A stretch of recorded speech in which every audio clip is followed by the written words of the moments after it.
ஏன்னா எப்பவுமே ஒரு கிராஃபிக் அப்படின்றது என்னன்னா, நம்ம வந்து ஒரு டைரக்டர் வந்து என்ன விஷுவல் பண்ணுறோமோ அதை ஒருத்தருக்கு சொல்லுவோம், அதை அவர் கொண்டு போய் அவங்க டீமுக்கு சொல்லுவார்.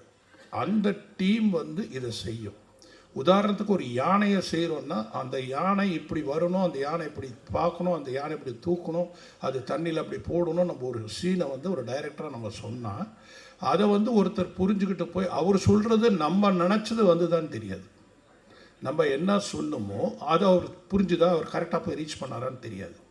ஆனால் அவர் அதுக்கப்புறம் சொன்ன பிறகு இந்த தந்தத்தை ஒருத்தர் பண்ணுவார், கண்ணை ஒருத்தர் பண்ணுவார், எலும்பு ஒருத்தர் பண்ணுவார், தும்பிக்கை ஒருத்தர் பண்ணுவார், அந்த பேக்ரவுண்டை ஒருத்தர் பண்ணுவார். இத்தனை பேர் ஒர்க் பண்ணுவாங்க. ஒரு சிஜின்ற சாதாரண விஷயம் கிடையாது.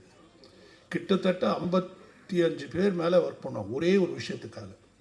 இதை வந்து 90 நிமிஷத்துக்கு இந்த படத்தில் பண்ணியிருக்காங்கன்னா, அப்போ எப்படி இவங்க வந்து ஒர்க் பண்ணியிருக்கணும், எப்படி ஒரு விஷுவல் பண்ணியிருக்கணும். ஏன்னா நான் வந்து சந்திரமுகியில் கூட நீங்கள் ஒரு காத்தாடி சாங் பார்த்தேன். நான் 3 பேர் கொடுத்தேன். அதில் ஒருத்தர் காத்தாடி சாங் கூட வந்தார். வெறும் ஸ்கை எடுத்து கொடுத்துட்டேன், காத்தாடி எப்படி எடுத்து கொடுத்தேன், இதை போட்டி பண்ணிடுப்பான்னு சொல்லிட்டேன்.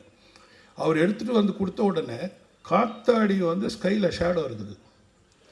அப்புறம் அவர் கூப்பிட்டு சொன்னேன், ஏயா காத்தாடி எப்படியா ஸ்கையில் ஷேடோ வரும்? ஸோ அந்த அளவுக்கு ஒர்க் பண்ணுறாங்க, அந்த அளவுக்கு யோசிக்கணும், அந்த அளவுக்கு பண்ணுறாங்க. இது ரொம்ப சாதாரண விஷயம் கிடையாது.